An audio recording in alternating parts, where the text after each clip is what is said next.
আসসালামু আলাইকুম।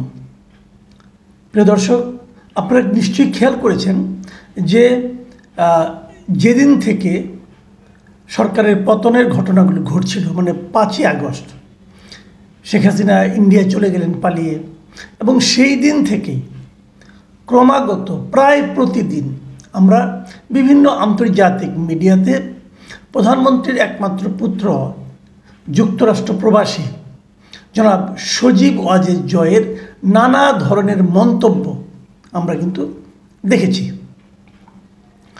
এবং উনি এই মন্তব্যগুলো বেশিরভাগই দিচ্ছিলেন আন্তর্জাতিক বিভিন্ন মিডিয়ায়, যার অধিকাংশই হচ্ছে ভারতীয় মিডিয়া, ভারতের টেলিভিশন অথবা ভারতের কোনো অনলাইন মিডিয়া। যারাই তাকে ফোন করেছে উনি ইংরেজিতে এবং বাংলাদেশ, পশ্চিমবঙ্গের হলে পর বাংলায় উনি কথা বলেছেন। পশ্চিমবঙ্গের অনেক টেলিভিশন তার বক্তব্য সরাসরি প্রচারও করেছেন। সেগুলো আমরা লাগাতার দেখি, প্রতিদিনই নতুন নতুন কিছু পাচ্ছি। তো আমি ভেবেছিলাম এগুলো নিয়ে একবার কিছু একটা করবো। পরে চিন্তা করলাম উনি এত দ্রুত নিজের কথাগুলি পরিবর্তন করছেন, একবার এক এক কথা বলছেন, তো কোন কথাটা নিয়ে বিশ্লেষণ করব। এটা একটা হাস্যকর পর্যায়ে পৌঁছে গেছিল। আমার কাছে মাঝে মাঝে খুব কৌতুক অনুভব হতো যে এই লোকটাই নাকি আবার প্রধানমন্ত্রীর উপদেষ্টা ছিলেন এবং খুব গুরুত্বপূর্ণ রোল প্লে করতেন। উনি মাঝে মাঝে বাংলাদেশে আসতেন, এসে কোথাও না কোথাও কোনো না কোনো সমাবেশে যেতেন, এবং উনি নাকি তার তরুণ সমাজের আইকন ছিলেন। তো এইগুলো অনেক কিছু হয়েছে, তখন তাকে নিয়ে মাতামাতিও হয়েছে। উনি যা বলতেন তাই হতো। ওনার সমালোচনা করার জন্য বাংলাদেশের একজন মন্ত্রীকে তার মন্ত্রিত্ব পর্যন্ত হারাতে হয়েছিল। তো খুবই পাওয়ারফুল ছিলেন। এবং বলা হয়ে থাকে অনেক সময় যে বিদ্যুৎ বিভাগ এবং অন্যান্য বিভাগ, যে সমস্ত বড় বড় ডিল হতো, বড় বড় চুক্তি হতো দেশের সঙ্গে বিদেশের সঙ্গে, সব কিছুই নাকি একটা শেয়ার ওনার এখানে কমিশন হিসেবে যেত। ওনার বিপুল প্রপার্টিও আছে যুক্তরাষ্ট্রে, ব্যবসা বাণিজ্য আছে, এটা প্রধানমন্ত্রী নিজেও বলেছেন বহুবার। যাও, তো ওনার কথাগুলিকে আমি আসলে পরের দিকে খুব একটা গুরুত্ব দিই। যেমন ধরেন ওনার কিছু কথা আমি আপনাদেরকে একটু যদি তুলে ধরি, দুই একটা কথা, এক একদিন কীভাবে কথাগুলি পরিবর্তন হলো, তাহলে আপনারা অনেক কিছু বুঝতে পারবেন। যেমন দাদা, যেদিন প্রধানমন্ত্রী চলে গেলেন দুপুরবেলা, পরের দিন উনি বলতেছেন, বিবিসিকে উনি বলেছেন যে শেখ হাসিনা রাজনীতিতে ফিরবেন না, কারণ তিনি খুবই হতাশ এই দেশের মানুষের উপর। এবং উনি নিজেও একটা ফেসবুক লাইভে দেখলাম, উনি বললেন যে আপনাদের কি হবে না হবে জানি না, আমাদের পরিবার আর আপনাদের সঙ্গে নাই। ভালো কথা। 7 আগস্ট উনি ফেসবুকে আবার বললেন যে শেখ হাসিনা মরে যাননি, আমরা কোথাও যাইনি। উনি বলছেন যে আমরা দেশের বাইরে কোথাও কোনো রকম মানে শেখ হাসিনা কোনো রাজনৈতিক আশ্রয়ের জন্য কোথাও যাচ্ছেন না, কোথাও তিনি অ্যাপ্লাই করেন নাই। 8 আগস্ট আবার পিটিআইকে দেওয়া এক সাক্ষাৎকারে উনি বললেন যে শেখ হাসিনা দেশে ফিরবেন। মানে এর আগে বললেন যে উনি দেশে রাজনীতিতে ফিরবেন না, এখন বললাম দেশে ফিরবেন। দেশে ফিরে নাকি টঙ্গিপাড়া যাবেন, যে ওখানে থাকবেন। 9 তারিখে দেখা গেল টাইমস অফ ইন্ডিয়াকে বলতেছেন যে আমি নিজেই রাজনীতিতে যোগ দিতে প্রস্তুত, আমি রাজনীতিতে আসবো, এবং আমি আসলে পরে আওয়ামী লীগের অটোমেটিক চয়েস হলাম আমি, মানে আওয়ামী লীগের ফেস হবো আমি, আওয়ামী লীগের মুখায়ব হবো আমি আওয়ামী লীগ, এরকম উনি বলার চেষ্টা করলেন। আবার তারপরে ওই দিনে আবার ইন্ডিপেন্ডেন্টকে বললেন, দ্য ইন্ডিপেন্ডেন্ট পত্রিকাকে বললেন যে যদি অন্তর্বর্তী সরকার যখন নির্বাচনের ঘোষণা দেবে তখনই শেখ হাসিনা দেশে ফিরবেন। মানে আপনারা নিশ্চয়ই তখন ফলো করতে পারছেন, মানসিক সুস্থতা নিয়ে অনেকের মধ্যে প্রশ্ন দেখা যেতে পারে। যাই হোক, 10 তারিখে উনি বললেন, রয়টার্সকে বললেন যে না, শেখ হাসিনা তো পদত্যাগ করেন নাই, উনি এখান থেকে দেশ ছাড়ার আগে উনি কোনো পদত্যাগ করেন নাই, উনিই দেশের এখন পর্যন্ত বৈধ প্রধানমন্ত্রী বলে দিলেন। তাহলে ডক্টর ইউনূস কী রে ভাই, এটা কী হচ্ছে? ওই দিন আবার ফেসবুকে উনি বললেন, যখন নাকি প্রধান চিফ জাস্টিস যখন পদত্যাগ করলেন কালকে, উনি বললেন যে বাংলাদেশে সংস্কার নয়, গণ অরাজকতা চলছে। মানে এই ধরনের কথাবার্তা উনি কিন্তু প্রায় বলছেন। এর মধ্যে একটা দুর্দান্ত কথা বলেছেন, যে জিনিসটা আওয়ামী লীগের রাজনীতির সঙ্গে অনেকটা আমি মনে করি সংঘাতমূলক। সেটা হলো মাঝখানে একদিন উনি একটা টেলিভিশনকে বড় একটা সাক্ষাৎকার দিয়ে বললেন যে এই যে খালেদা জিয়াকে যে এভাবে আটকে রাখা হয়েছিল আওয়ামী লীগ আমলে, এটা আসলে ঠিক হয় নাই, ওনাকে আরও আগে ছেড়ে দেওয়া উচিত ছিল। যাক, এলোমেলো কথা, কিন্তু আপনি এই কথাগুলি যদি একসঙ্গে সাজান আপনি কোনো ধারাবাহিকতা পাবেন না, কোনো রাজনৈতিক প্রজ্ঞার কোনো পরিচয় পাবেন বলে আমার কাছে মনে হয় না। আমি অন্ততপক্ষে পাইনি। মাঝে মাঝে মনে হয়েছে ওনার মানসিক স্থিরতা ঠিক আছে কিনা আমি ঠিক বুঝতে পারছি না। তো যে কারণে এগুলো নিয়ে আমি আলোচনা করতে প্রথমের দিকে চাইলেও পরে আর আগ্রহ অনুভব করিনি।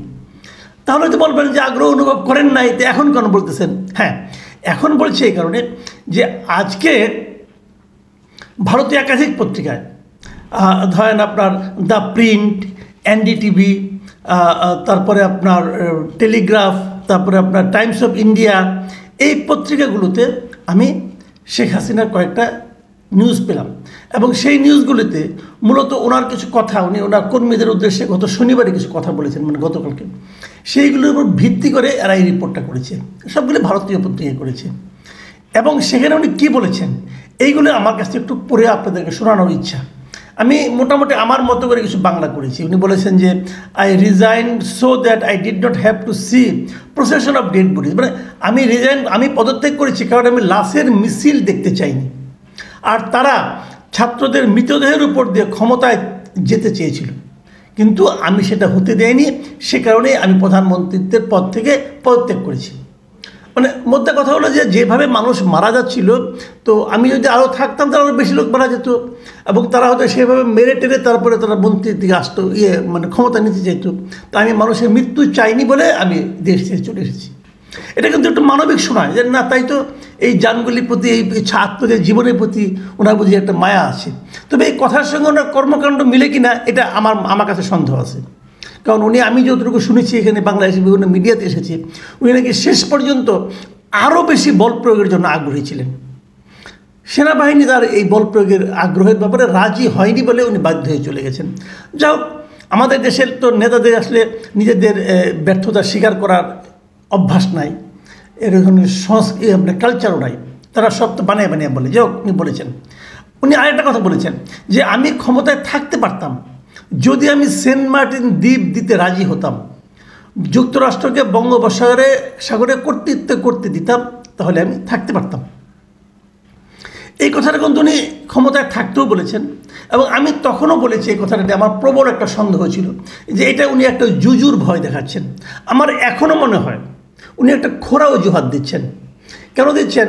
যে সেন্ট মার্টিন আমেরিকা নিতে চায়, এটা আমি জীবনে শুনি নাই, আমার লজিকও বলে এটা চাওয়ার কোনো কারণও নাই।